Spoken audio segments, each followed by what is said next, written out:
Hi and welcome to another gaming video, and in today's video I want to talk about the left-handed Nintendo DS, and here it is.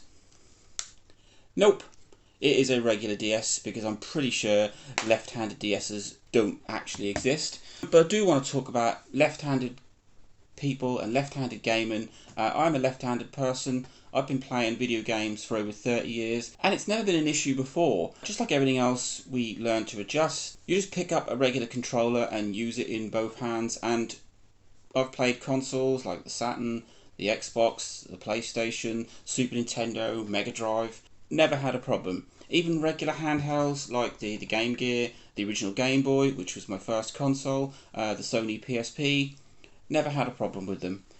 However, once I moved into the world of the Nintendo DS, it's then that I realised that it really is geared towards right-handed people. The pure introduction of the touchscreen means you need to hold a stylus and use the D-pad at the same time, and that's where things get tricky for a left-handed person. I instinctively pick up the stylus and use it in my left hand.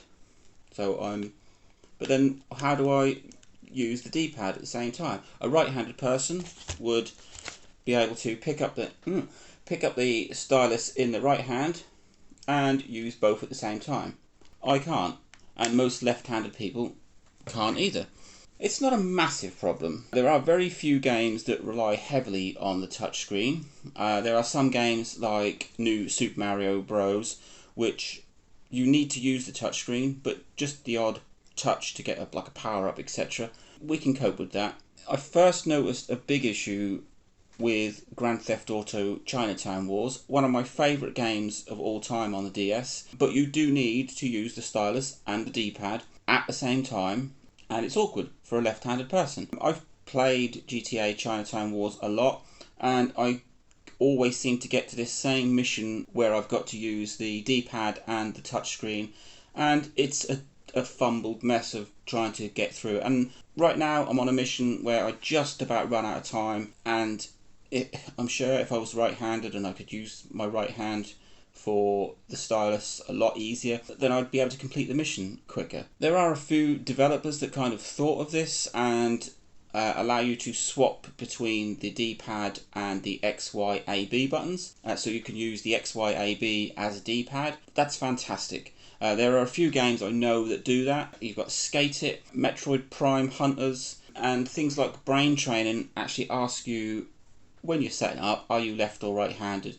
And they then flip the screen as to which way you would hold it, because if you're a left-handed person like myself, you would hold it like that, and if you're a right-handed person, you'd hold it the other way up, so it flips the screen. There are a number of games that do that. It's something to think about.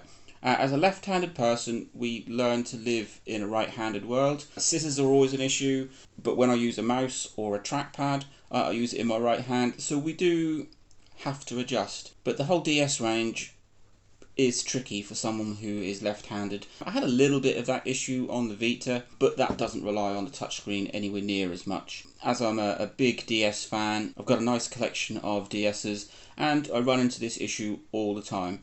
So are you left-handed? Have you ever had any issues playing, well, either the DS or any other console because of the fact that you're left-handed and everything in the world is geared towards right-handed people? Let me know. Link, like, subscribe, enjoy.